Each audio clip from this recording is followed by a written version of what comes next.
ජීවිතයේ විවිධ කාලයන් වලදී අපිට විවිධ නවාතැන් පොළවල් මුණ ගැහෙනවා. මම ඔබට කියනවා පුළුවන් නම් ටිකක් ජීවිතේ ආපස්සට හැරිලා බලන්න. ඔබේ මතකය අවදි කරලා බලන්න. ඔබ විවිධ අවස්ථාවන් වලදී විවිධ සමාජ මට්ටම් එක්ක ගැටිලා ඇති. ඒ සමාජ මට්ටම් එක ගනුදෙනු කරලා ඇති. මම අර නවාතැන් පොලක් කියලා සඳහන් කළේ ඔන්න ඔය කියන කාරණාව. පවුල වෙන්න පුළුවන්, අපි රැකියාව කරන තැන වෙන්න පුළුවන්, යහළු මිත්‍රාදීන් වෙන්න පුළුවන්, ඒ වගේම මේ බාහිර සමාජය වෙන්න පුළුවන්. ඕනම තැනක් අපේ ජීවිතේ නවාතැන් පොලක් විදිහට හඳුනා ගන්න පුළුවන්. මේ විදිහට විවිධ නවාතැන් පොළවල් ජීවිතේ මුණ ගැහෙනකොට වැරදි නවාතැන් පොලකට එකතු වුණ වැරදි නවාතැන් පොලක් තෝරගත්ත තරුණයින් දෙදෙනෙක් පිළිබඳවයි අද කතා කරන්න බලාපොරොත්තු වෙන්නේ. ඒ තරුණයින් දෙදෙනාගෙන් එක් තරුණයෙක්ගේ ජීවිත කතාව අද දිගහරින්න සූදානම්. අපි ඔබටත් මතක් කරනවා. ඔබත් හැඟුම් ගනුදෙනුවට පෙර තව පාරක් හිතන්න. අපි ආරම්භ කරමු. මෙරුම් අතර කාමරේ 33 කාමරේ.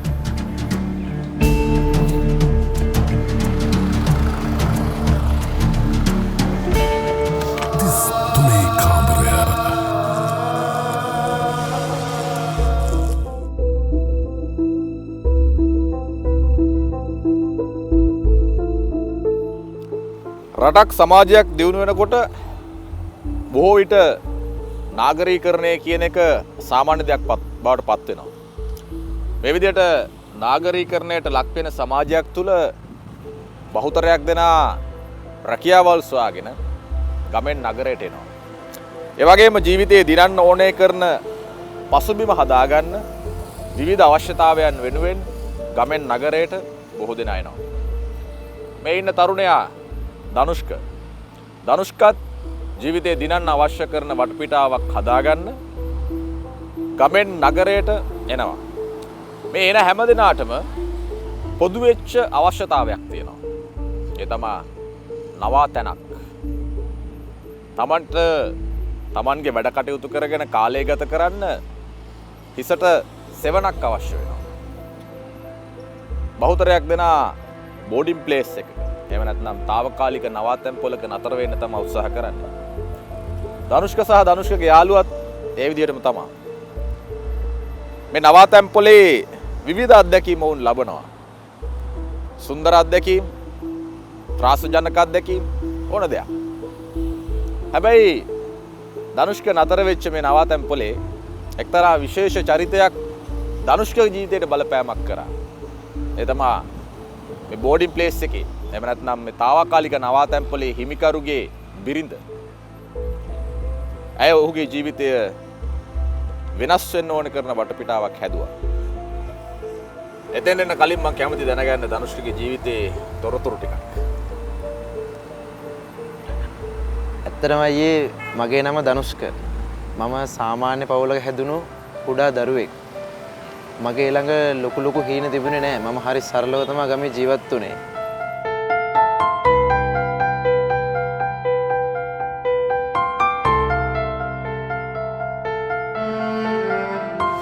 අපසුස් පෙළ විභාගය අවසන් කරලා මට වෘත්තීය පාඨමාලාවක් හදාරන්න මම කොළඹට ආවා.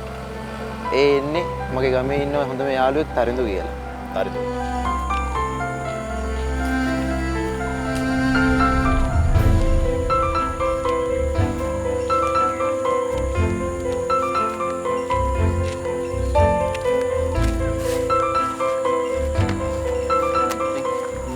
මොකද බං කල්පනා කරන්නේ? නෑ බං මම මේ කල්පනා කළේ ඒ ලෙවල් උත් තියුණානි බං මොකද කරන්න කියලා. මේ යමන්ද කොළඹ පැත්තට කෝස් එකක්වත් කරන්න. කොළඹ කියලා කොහේ ඉන්නද? අර අපි දුරින් නැවෙන ගෙදරක් තියෙනවා. මං කතා කරලා බලමු උඹට කියන්නද විස්තරේ? එම නම් ඉතින් අවුලක් නෑ. උඹ කතා කරලා බලලා මටත් කියන්න. මම උඹට කතා කරලා විස්තරේ කියන්න දෙයමක පිටිනිය පැත්තට. කොල්ලෝ ටික ඇවිල්ලාද දන්නේ? ඇවිල්ලිනේ සෙට් එක ඇවිල්ලි. එහෙනම් යමු. උඹ මට ආගේ බලලා කියන්න. මං කියන්න උඹට කියන්න. මිනිහා තමයි මට කියලා යාළුවගේ නෑදෑ ගෙදරක් තියෙනවා මෙහෙමයි කියලා මාව එක්කගෙන එන්නේ.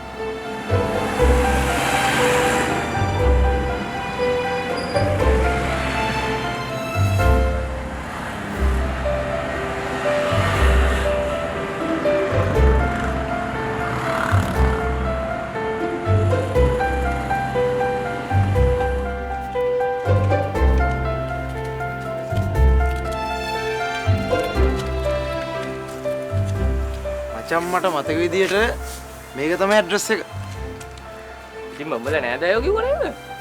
ඒ අය පොඩි කාලේ බා. කෝකට පොඩ්ඩක් තට්ටු කරලා බලපන්.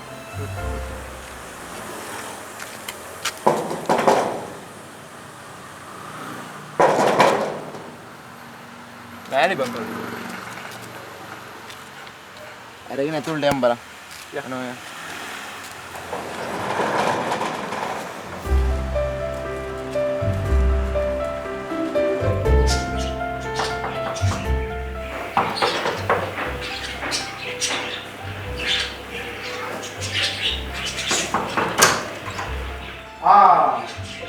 ini end. Ada mana? Oh. Dengar.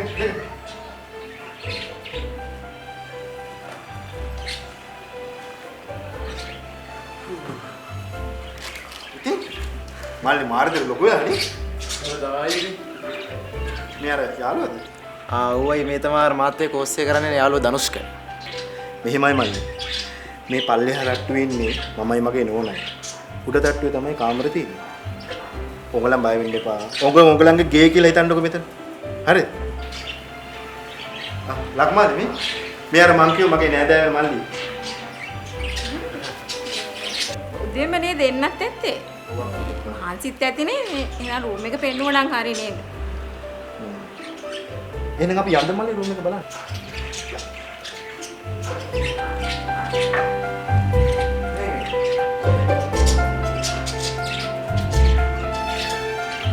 ඒ ඉන්නකොට ඒ ගෙදර හිටිය අක්කයි අයියයි. යට තට්ටුවේද අක්කයි අයියයි ඉඳිය ළමයි නෑ හිටියේ. උඩ තට්ටුවේ තමයි අපේ බෝඩින් කාමර තිබුණේ. බෝඩින් කාමරයක් 3000යි. අපි ඒ බෝඩින් කාමරයක් ගත්තා.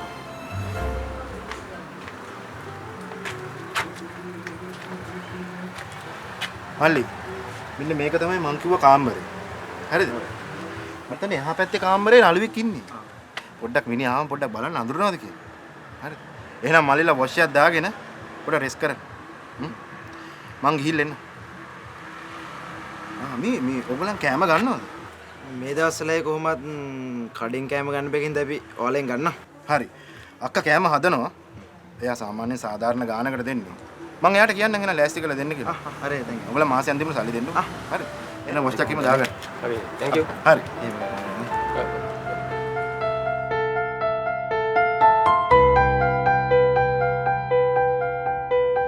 ඒත් අයියේ මුල් කාලේ ඉන්නකොට මට හරි ගියේ නෑ. මට හිතුනේ කන ළඟින් වාහන ගියා වගේ මගේ. කොහොම මම කාලය ගත කරගෙන හිටියේ. ඒත් කාලයක් යනකොට ඒ දෙයටම හුරු වුණා.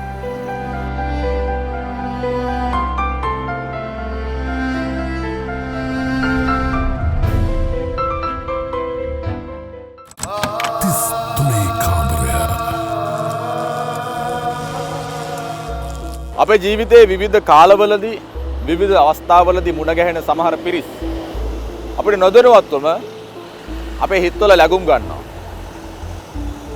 ධනුෂ්කගේ ජීවිතයේදී එක්තරා අවස්ථාවකදී ඔහුට මුණ ගැහෙන මේ චරිතය බෝඩිමේ අක්කා එහෙම නැත්නම් නවාතැන්පලේ හිමිකරුගේ බිරිඳ ඔහුගේ ජීවිතයේ සුවිශේෂී චරිතයක් බවට පත් වෙන්න ඔහුගේ හිතේ ඇය බොහොම ඉක්මනින් ලැබුම් ගන්නවා.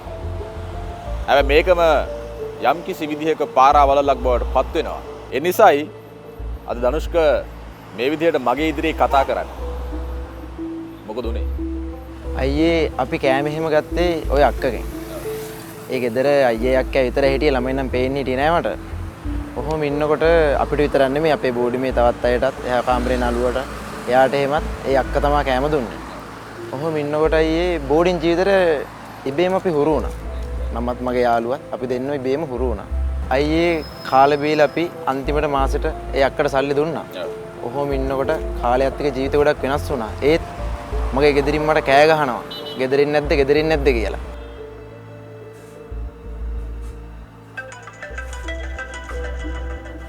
ඒ දනුවා මේ උඹට කෝල් එකක් බං අම්මද කොහෙද බං? අම්මා තමා බං. හෙලෝ අම්මේ. පුතා කොහෙද ඉන්නේ?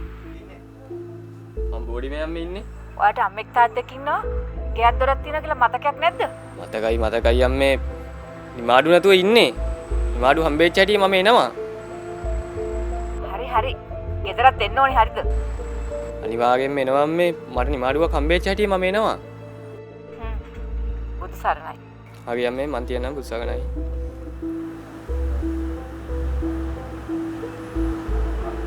අම්මුඹට බයිනව නේ බා. ඕ බම් බනිනා ගෙදර එන්නේ නැහැ කියලා. උඹලා අම්ම විතරක් නෙමෙයි බා. මගේ අම්මත් මට කෑ ගහනවා ගෙදර එන්න කියලා. කොහොමද මේ ටවුන් එක දාලා අපි යන්නේ? ඒකනේ බං.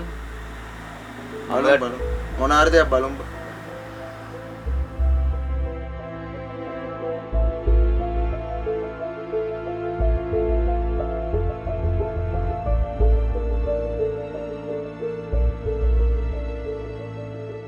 ඔබ දැන් කොළඹ ආවත් හරි ගෙදර ගියම නැද්ද? නෑ අයියේ මට යන්න බෑ මේ කියන්නේ. මේ නගරේ දාලා යන්න බැරි තත්ත්වයක් මට මගේ හිතේ තරම් මේ නගරේට මම ගමකින් ඉඳලා ආපු කෙනෙක් නේ. මොකක්ද ඒකට හේතුව? දැන් ඒ තරම්ම ඔබ නගරයට ඇලුම් කරන්නේ ඇයි? ගමේ දැක්කේ නැද්ද මේ තරම් සුරලෝකයක්? ගමේ සුරලෝකයක් දැක්කයි ඒත් මේ වගේ මිනිස්සු මම දැක්කේ නැහැ. මේ ගෙදර හරි ඉන්න අක්කා හරි අමුතුයි අයියේ.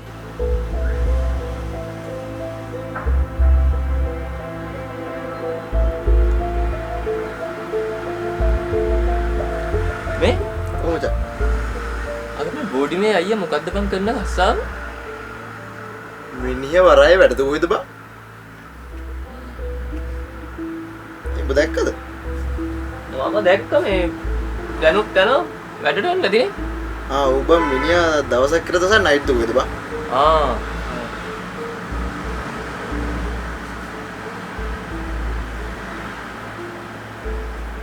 අපිට වැඩක් නැහැ නේ බා. ඕයි මන් දකිනවා ඒකයි බැලි.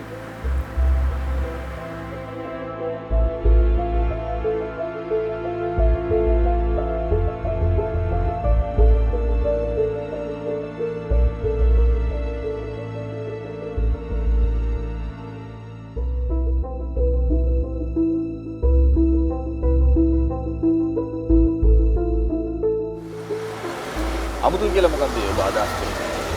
අමුතු කියන්නේ අයියේ මම තමා නිතරම වගේ අක්කගෙන් බත් එක ගේන්න ගියේ. කොහොම යනකොට මගෙන් අහනවා කෙල්ලෙක් ඉන්නවද මල්ලි කියලා. කොහොම අයියේ ගමේ මගේ ගමේ නම් මගෙන් අහලා නැහැ. එහෙම අහනකොට මටත් ඉතින් මාත් කොල්ලෙක් ඒ කාලේ ප්‍රාථමික මොලෙන් මට දැනුනේ මේ විදියට. අක්කේ අපි යන්න හදන්නේ. ආවෙන්න මල්ලි. thank you අක්කා. කාලා බල්ලා කියන්නකෝ අක්කයි කෑම රසයිද කියලා. අපි කාලවලම කියන්නම්කෝ රසයිද කියලා නේද අනුස්ක? රැයට මොනවද කන්නේ? ඔය අක්කට ලේසි දෙයක් හොයන්නකෝ. ඉන්දියාප්ප කනවද මේ බත් කනවද? ඉන්දියාප්ප කමු. එහෙනම් ගිහිල්ලා එන්නකෝ. ගිහිල්ලා අක්කා. ඒ කියන්නේ ඔබ මේ නගරේ ජීවත් වෙන මිනිස්සු හරි අමුතුයි, මේ නගරේ හරි සුරලෝකයක් වගේ ඔබට දැනෙනවයි කියලා ඔබ අර්ථකථනය කරන්න උත්සාහ කරේ ඔය වගේ පුංචි රාමුවක් ඇතුළේ ඉඳලා. නෑ නෑ. ඒ රාමුවක් ඇතුලේ අර්ථකථනය කරන්නේ නෑ මම. ඒ කාලේ මම කතා කරා නම් අයියට මම අර්ථකථනය කරනවා. ඒ දැන් මං අහන්නේ එදා ඔබ අර්ථකථනය කළේ එහෙමද කියලා. නෑ අයියේ නෑ තවත් තියෙනවා. මම තව දවසක් ක්ලාස් ඉවරලා එද්දි බෝඩියමට එනකොට ගේට් එක අරගෙන එක්කෙනෙක් එළියට එනවා මම දැක්කා. එයා පැනලා දිව්වා.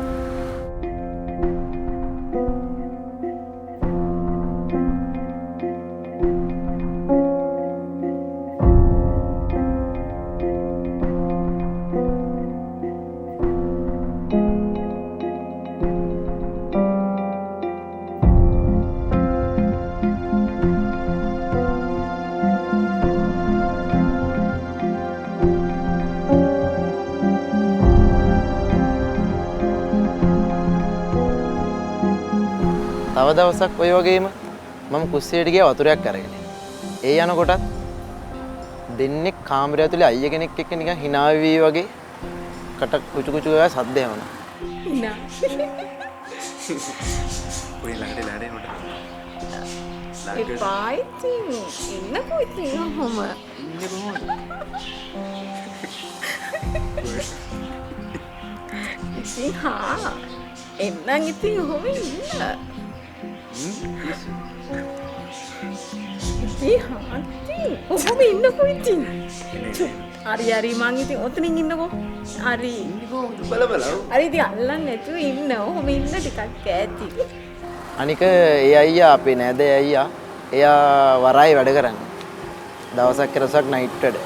ඒ වරායේ වැඩ කරන හින්දා එයා එදා ගෙදර නෑ. මම හොඳටම දන්නවා එයා ගෙදර නෑ කියලා. එතකොට මට හොඳටම තේරුණායි මේ අක්කගෙන. ඒක තමයි මම ඔබෙන් අහන්නේ දැන්. ඔබ මේ නගරය හරි සුන්දර හරි සුර ලෝකයක් කියලා ඔබ අර්ථකථනය කරන්න උත්සාහ කළේ ඔබ ඔය දැකපු කාරණා මූලිකව කරගෙන. ඔව් අය ඇත්තටම ඔව්.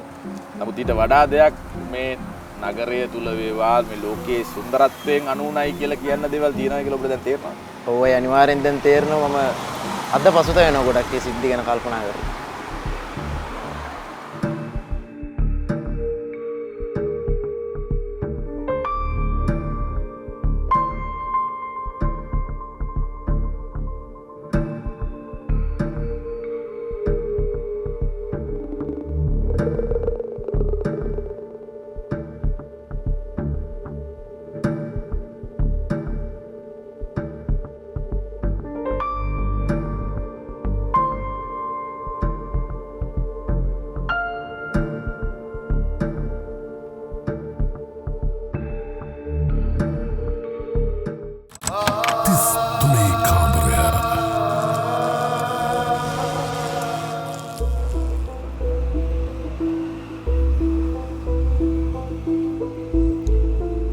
තමන්ගේ ආශාවල් පසුපස හඹාගෙන ගියපු ධනුෂ්ක අවසානයේදී තමන් බලාපොරොත්තු වෙච්ච විදිහටම තමන්ගේ නවාතැන්පලේ හිමිකරුගේ බිරිඳ සරලවම කියනවා නම් බෝඩිමේ අක්කත් එක්ක සම්බන්ධතාවයක් ඇති කර ගන්නවා.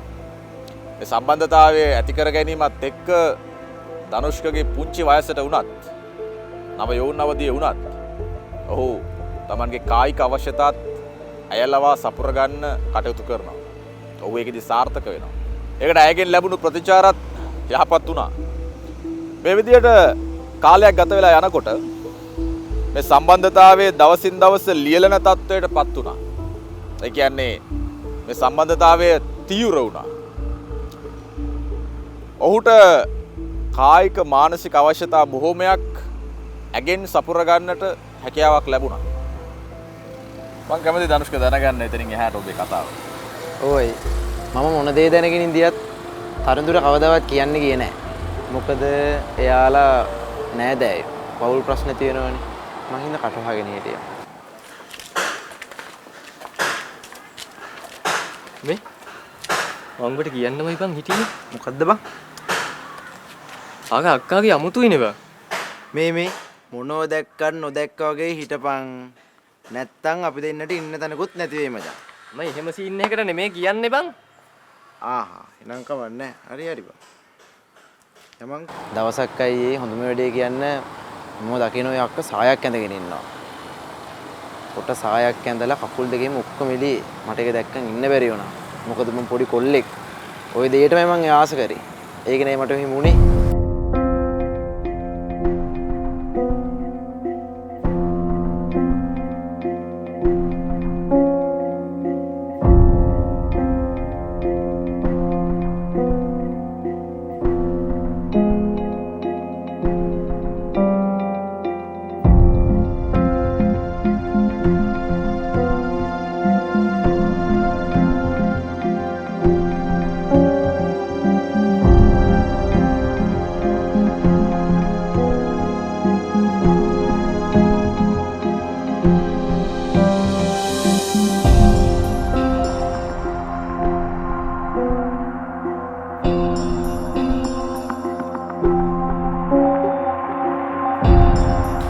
දැන් ඔබ ඔය කියන විදිහට ඔය කාන්තාව තවත් තරුණයෝ පිරිසක් Tamanගේ නිවසේ උඩ තට්ටුවේ ඉන්නවා කියලා දැනදැනත් මේ විදිහට බොහොම විවෘතව Tamanගේ ලැජ්ජාවවත් අඩුම තරමින් හිතන්නේ නැතුව හැසිරෙන්නේ මොන හරි විශේෂ හේතුවක් විශේෂ පෞරුෂ තත්වයක් ඇයට තියෙන හින්දා කියලා ඔබට දැනුන්නේ නැහැ නේ.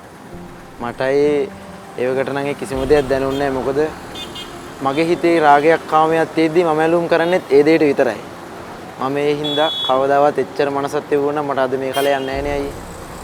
කොහොම දවසක් ඉන්නකොට අයියේ මම යනවා අක්කෙන් කෑම කරගෙන.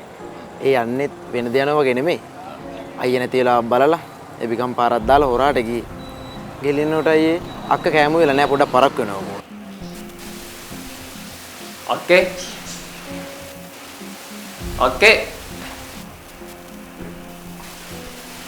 අද මාදි වෙලාසනින් ඇවිල්ලා මං තාම උයනවත් එක්ක මේ ඉන්න මං තේ එකක් හදලා ගෙනත් එපා කේ ඕනේ මොකද මේ බය වෙලා වගේ දාඩියක් දාලා ඉන්න මං මේ මන්ට තේ එකක් හදලා ගෙනත් එපා කේ ඕනේ ඉන්න මං තේ එකක් හදලා ගෙනත් දෙන්නම්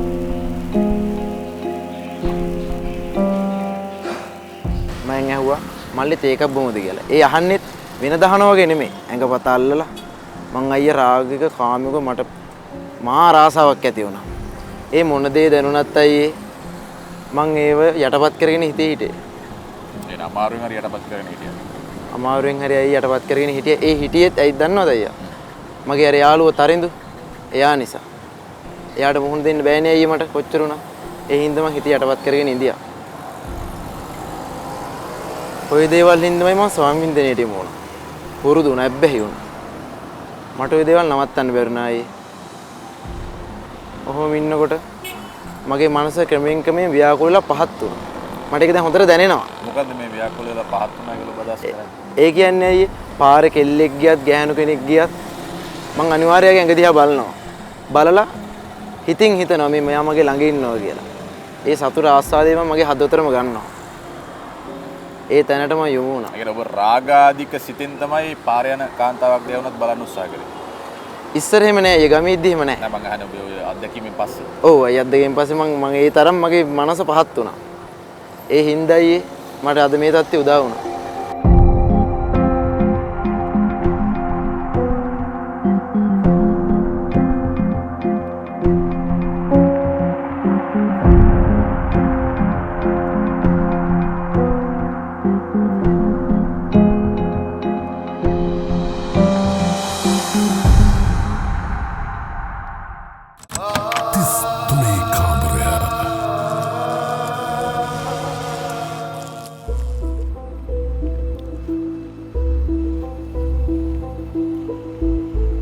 මෙච්චර දවසක් හිතට හොරා ආකර්ෂණය වෙච්ච ධනුෂ්ක හිතට හොරා ඇගේ නාරි දේහය දකින්න උත්සාහ කරපු ධනුෂ්ක එක්තරා දිනක හොඳ අවස්ථාවක් උදා කරගන්නවා Tamanගේ හිතේ තිබිච්ච ආශාවන් සපුර ගන්න.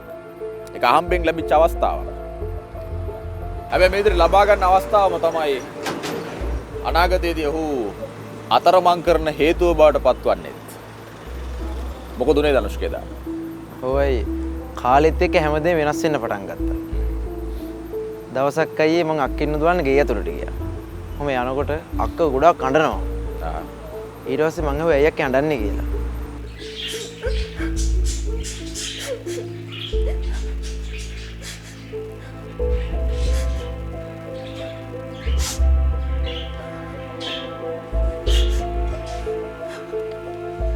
යකේ මේ අඬන්නේ අයියා මට ආදරේ නෑ අයියා හරියට වෙනස්කම් කරනවා අයියාට ලොකු පිට ගෑනු අඬන්න එපා අක්කේ ඔයා මට ආදරේ නේද මල්ලි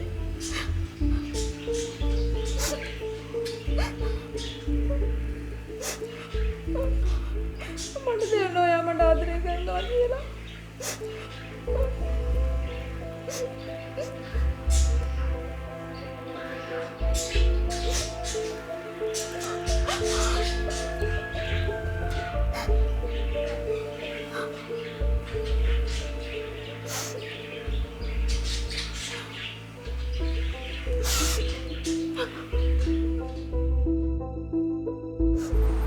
මෙයා මගේ උරට ඔළුව තියාගෙන මට කියනවා මල්ලි දැම්මටයි වෙනස්කම් කරන මට ආදරේ නැහැ. ගොඩාක් කනනවා එයා. මට පව් කියලා හිතුණා. ඒත් අයියේ කොච්චර මං එයාට ආදරේ කරත් මගේ උරට ඔළුව තියුවාට පස්සේ මට ගොඩාක් බයක් හිතුණා. එයයි දන්නවද? මම මේ කරන්නේ වැරද්දක් නේ අයියේ. මේ කවුරු හරි දැක්කොත් එහෙමයි කියලා. ඒත් අයියේ මං ඔළුව අත ගෑවක් වේ ගොඩාක් ආදරේ.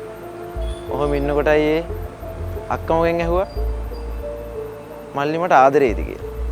මම මුකුත් කියන්නේ ගියේ නෑ අක්කේ. අයියේ. ඊට පස්සේ මං ඔළුව වැනුවා. ඊට පස්සේ අක්කමට කිව්වා ඔව් මල්ලි මම දන්නෝකෝ ආදරේ කියලා. ඒත් ඒවා කියනකම් කෝ හිටියේ. එහෙම කිව්වා. අක්කට තේරුණා මං ආදරේ කියලා. නොකිව්වට. ඒ කියන්නේ ඔබ මේ කියන ආදරේ මට හරි ප්‍රශ්නයක්. මොන වගේ ආදරයක්ද? සැබෑ ප්‍රේමවන්තයෙක් ප්‍රේමවන්තියක් අතර තියෙන ආදරයක්ද? එහෙම නැත්නම් කායික අවශ්‍යතාවයක් සපුර ගැනීමේ තිබෙන ආකර්ෂණයක්ද? මේකයි කායික ආසාවක් සපුර ගන්න තියෙන අවශ්‍යතාව. මං කියන්නම් අයියට. මටයි අක්කගෙන් SMS කෝල් නිතරම ආවා. අපි ගොඩාක් පෙම්වතුන් වගේ ඉඳියා. ඊට පස්සේ අයියේ තරිඳුමගෙන් අහන්න ගත්ත උඹට කෙල්ලෙක්වත් ඉන්නවද බං කියලා.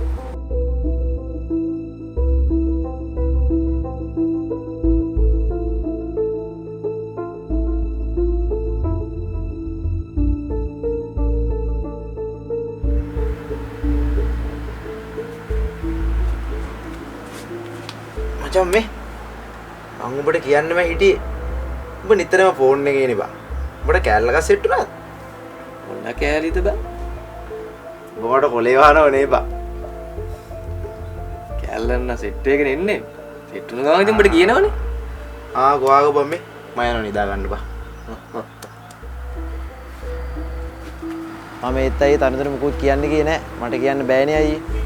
කවදාවත් වයසින් වැඩි කෙනෙක්ට ආදරය කරන්න තරම් මගේ මොලේ මානසික පිස්සුවක් තිබුණේ නෑ අයියේ. මං එදා ආදරය කරේ නෑ. මගේ හිතේ ආසාවක් තිබුණේ. ඔහොම ඉන්නකොටයි මම හැමදාම ඉඳලා හිටලා පන්ති කට් කරලා ඉඳියා. පන්ති යන්නේ නෑ. බෝඩෙම ඉන්නවා. ඒ ඉන්නේ අක්කත් එක්ක ලිංගික ආසාවෙන් ඉන්න ඕනේ හින්දා. ඒ තෘප්තිය මගේ හදවතට ගන්න ඕනේ හින්දා. එහෙම ඉඳියා අයියේ. මගේ ආසාව මං ඉෂ්ට කරගත්තා. ඒ වගේම අන්තිමට මගේ විනාශය වුණේ ඒ දේ තමයි. මාර ඩයල් එක. ඒ දනුවා.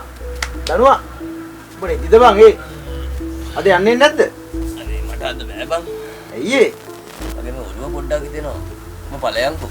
අද මම තනියමද යන්න ඕනේ? අනේ ඔබ බං අතීතක තනියම ඵලයන්. මගේ ඔළුව හිතෙනවා බං. වරෙන්. බෑ මං ඉතින් බෑ. එහෙනම් මේ මම පරිස්සම හිටපන් ඈ. හරි බං.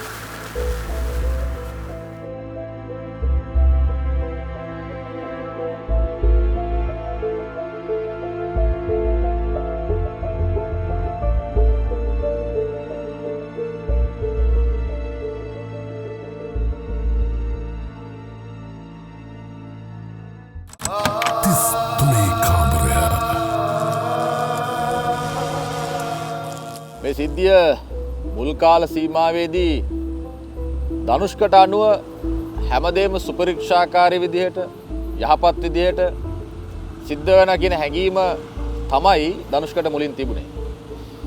හැබැයි ඕනෑම නරක දෙයකට සමාජ අසම්මත දෙයකට යන්න පුළුවන් දුරක් තියෙනවා. ඒ දුර බොහොම සීමා සහිතයි. සමහර අවස්ථා තියෙනවා ටිකක් දුර යනවා. නමුත් අවසානයේදී ඒක අවසන් වෙන්නේ කවුරුත් ප්‍රාර්ථනා කරන විදිහට නොවෙන්න පුළුවන්. ඒ වගේ ඉරණමක් තමයි අද මගෙත් එක්ක මේ විදිහට කතා කරන්නේ. ධනුෂ්ක දැන් ගොඩක් දේවල් වෙලා ඉවරයි. ඔබ හැමදේම හොඳට සිද්ධ වෙනවා කියලා හිතුවට අවසානයේදී ඔබට අත්විඳින්න වෙච්ච කතාවේ අවසානය එච්චර සුන්දර නැහැ. නමුත් ඔබ ධෛර්ය සම්පන්නව තවමත් ජීවිතයට මුහුණ දෙන්න සූදානම්. වෙච්ච දේවල් වලින් පාඩම් ඉගෙනගෙන කොහොමද මෙතනින් එහාට ජීවිතය දකින්න උත්සාහ කරන්නේ? ඕයි කාලයත් එක්ක නිදහස ලැබුණ හැම වෙලාවෙම මම අක්කත් එක්ක ලිංගය එකතු වුණා. ආසාව තෘප්තිය මම සපුරගත්තා. නකොලකට ඉතින් ඔය ඉන්නේ. මට ආදරේ ඉන්නේ. හරි ඉතින් මන් දන්නවා මම ධනුෂ් ගොඩාක් ආදරේ.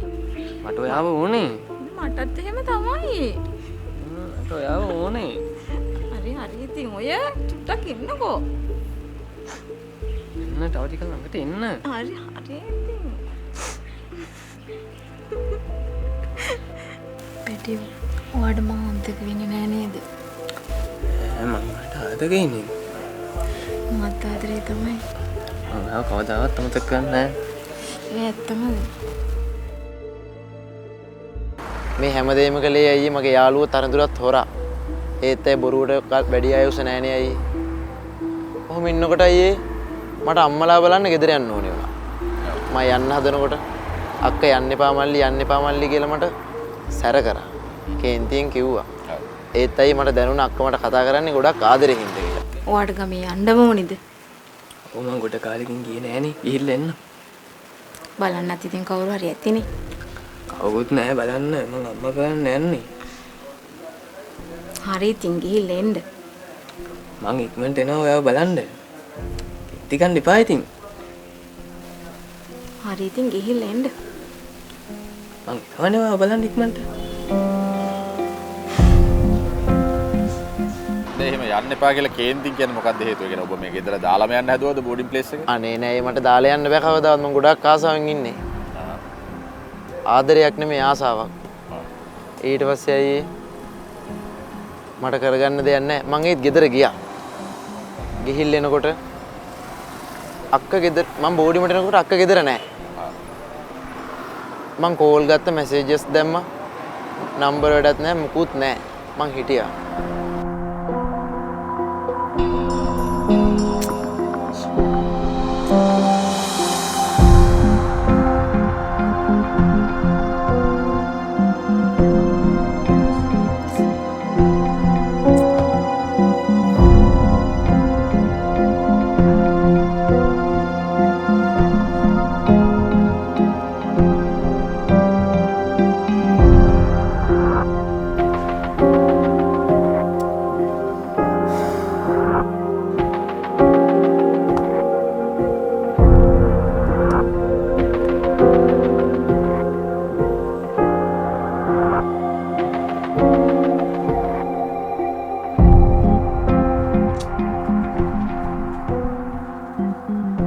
මගේ දොරට තට්ටු කරන්න ගත්තා.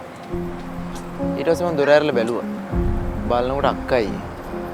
නිකන් කේන්තියෙන් වගේ ඇවිල්ලා මගේ ඉස්සරහා ඉන්නවා. එයාගේ අතේ තිබුණා අයියේ ලියුම.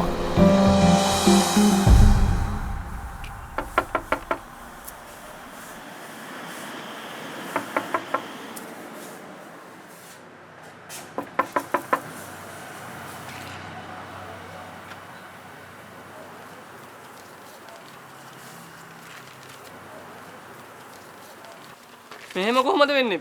මම හිටියේ ඔයා එක්ක විතරයිනේ. එතකොට මම වැරදි. පිරිමි කොහොමත් අවස්ථාවාදීනේ. ඔයා දන්න ඔයා හිටපු කට්ටිය. මම හිටියේ ඔයා එක්ක විතරයි. ඔව් මම වටේ ගියා. වාට දැන් සතුටුයිනේ.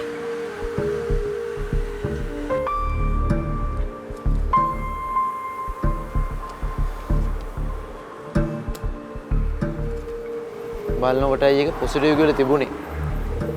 මට තේරුම් ගියායි අක්කට සමාජ රෝගයක් කියලා. එතකොටත් මම පරක්කු වැඩි. ඒ කියන්නේ දැන් ඇයට යම්කිසි ගැටලුවක් තිබිච්ච නිසා ඇය ගිහිල්ලා වෛද්‍ය පරීක්ෂණයකට මුහුණ දුන්නා කියන එකද ඔබ මේ කියන්නේ? ඔව් එහෙම වෙන්නත් පුළුවන්. නැත්තම් එයා ලබන පහසත් එක්ක මාව දැන් ඇති කියලා වෙන කෙනෙක්ගේ සතුටක් ලබන්න කියලා. එහෙම වෙන්නත් පුළුවන් අය ඒ වගේ කෙනෙක්. කොහොම වුණත් ඇගේ වෛද්‍ය පරීක්ෂණයට අනුව ඇය සමාජ රෝගී කාන්තාවක් කියන එක ඔප්පු වෙලා තිබුණා. ඔප්පු වුණා අයියේ. ඒ වාර්තාවට අනුව. වාර්තාවට ඔප්පු වුණා. එප්පුණාට අයියේ මන් දන්නේ කාගෙන් හැදුණද කියන්නේ. ඒත් අයියේ මගේ ජීවිතේ මම පළවෙනියටම ලිංග යොතුනේ අක්කත් එක්ක. ඒ අක්කට අයියේ මන් දැනුවත්ම දෙතුන් දෙනෙක් ඉන්නවා. හිටියා. ඒත් අයියේ මම පරක්කු වැඩි. ඔහොම ඉන්නකොට අයියේ මේ හැමදේම අයියේ කොච්චර දේවල් සිද්ධ වුණත් මේ මුකුත් මගේ යාළුවවත් කවුරුවත් දන්නේ නැහැ. මේ කාටවත් වරා මම ගියා අයියේ මටත් පරීක්ෂණයක් කරගන්න. කියන්නේ ඔබට යම් කිසි දෙයක මොනවා හරි රෝග ලක්ෂණ පහළ වුණාද? ඒ නිසාද ඒකට යොමුුනේ නැත්නම් අර තියෙන බයටද? මට බයටයි ගියේ. මට ඒ වෙලේ හින්දාටි දැම්මයි. ඇස්වලින් කඳුළු පිරලා කියන්නේ මම මේ වගේ දෙයකට මේ කොළඹ ආවම තමයි මම මුහුණ දුන්නේ. නැතුව ගමේ ඉද්දි අඩුම ගානේ මට මුකුත් නැහැ. එතකොට ඒ අක්කේ සිද්ධිය කියනකොටත් මට දැනුන්නේ නැහැ මුකුත්. මං හොඳින් නිරෝගී. තාමත් හොයන්නේ සතුට. අර දේ අක්ක කිව්වට පස්සේ මට සතුටක් නෙමෙයි මගේ හිතේ බයක්, ගෙදර අම්මලා අරයල මෙහාලා හැම කෙනාම මගේ හිතට එන එක විතරයි මට මතක් වුනේ.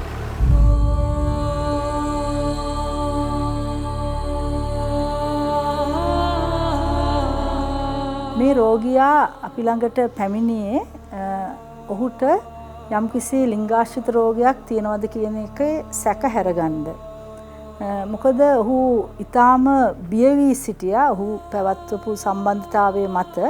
හැබැයි ඒකෙදි අපි ළමයාට හුඟක් ස්තුතිවන්ත වෙන්න ඕන. ඔහු මේ සායන ගැන යහළුවන් හරහා හරි දැනගෙන සිටියා.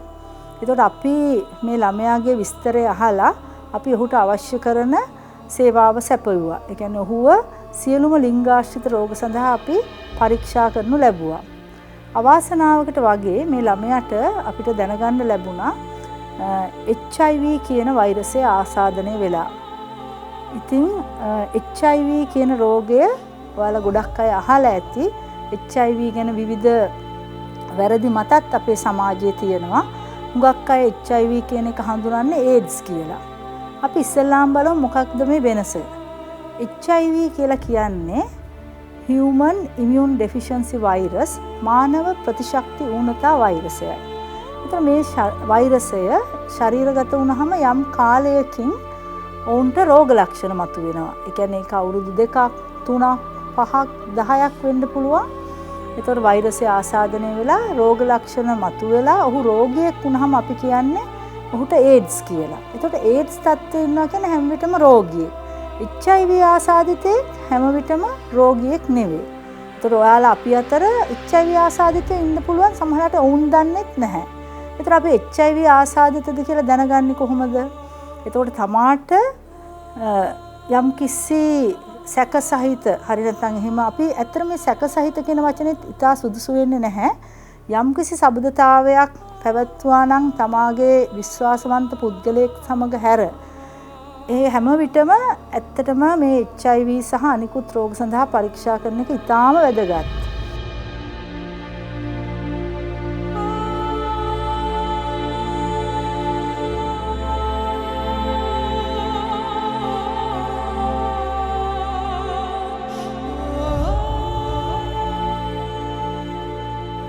මම දැනගත්තා මටත් තියෙනවා කියලා ඊයේ ලිංගික රෝගයක්.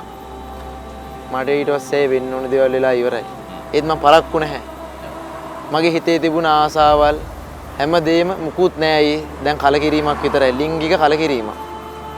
එදා ආසාවක් අද කලකිරීමක්. මේ හැමදේම උනේ අයියේ මගේ හිතේ තිබුණ අර මානසික පහත් ගතිය මේ අක්කමට ඇති කරපු ආසාව මේ දේවල් හින්දා. අද මම පහත්. අද මම ඒ ගැන හිතලා දුක් වෙනවා අයියේ. මට දෙන්න තියෙන ඉතින් අවවාදය මේ අපේ රටේ ලෝකින් හැම කෙනාටම කවදාවත් తాවකාලික ආසාවක් පස්සේ ගිහිල්ලා දුක් විඳින්න නැතුව ඔය ලිංගික ආසාවන් කියන දේවල් හරි తాවකාලිකයි. ඒ දේ දැනෙන්නේ මේ මම වගේ දෙයක් වුණ මිනිස්සෙට විතරයි. ඔබ తాවකාලිකයි කියලා අදහස් කරන මේ ලිංගික අවශ්‍යතාවයේ ආසාව මම මෙහෙම කිව්වොත් ඒක తాවකාලික නැහැ. ඒක සදාකාලිකයි. අපි ජීවත් වෙනකම් අපිට ලිංගික අවශ්‍යතාවය තියෙනවා. අනිවාර්යෙන්ම. නමුත් ඒක හරියට හඳුනා ගැනීම සහ නිවැරදිව කළමනාකරණය කරගෙන හැඟීම් පාලනය කරගෙන ඒ සතුට ලැබීම තමයි සුදුසුයි කියලා මම යෝජනා කරත් ඔබ එකඟ වෙනවා. අනිවාර්යෙන් අයියේ. එදා එකඟ වෙන්නේ නැහැ. එදා මං අයියට කිව්ව නේද? වයසින් වැඩි කෙනෙක්ට ආදරය කරන්න මගේ මොලේ මානසික පිස්සුවක් නැහැ කියලා. එදා ආදරයක් නෙමෙයි තිබුණේ ආසාවක්. මම මේ කියන්නේ සියලුම දෙනාට ලිංගික ආසාවල් කියන්නේ తాවකාලික දෙයක්. ආදරයත් එක්ක වේදයක් තිනොත් ඒක සදාතනිකයි ආත්මීය බැඳීමක්. මේ දෙයට වහල් නොවි කවුරුත් සාමයෙන් සතුටින් සමයෙන් ඉන්න නම් తాවකාලික ආසාවල් වලට මුල් තැන දෙන්නේ නැතුව ආත්මීය බැඳීමක් ඇති කරගෙන ජීවිතේ හැම කෙනාම ඉස්සරහට යන්න කියලා තමයි මට ඔයාලට කියන්න තියෙන්නේ. 33 කාමරය. ජීවිතේ පරිණත වෙනවා කියන්නෙම විවිධ අත්දැකීම් ලබන එක. ඔබේ ජීවිතේත් පරිණත වෙන්න නම් විවිධ අත්දැකීම් ලැබිය යුතුමයි. අපි අද දවසේ මේ කතා කරපු තරුණයාගේ ජීවිත කතාව තුලත් ඔහු එක්තරා විදිහකට අත්දැකීමක් ලබනවා. ඒ තුල ඔහු තමන්ගේ පරිණත බවට අවශ්‍ය කරන යම්කිසි අවශ්‍යතාවයක් සපුර ගන්නවා. නමුත් ඔහුගේ ලබන අත්දැකීම අනුමත කරන්න පුළුවන් අත්දැකීමක් නෙවෙයි.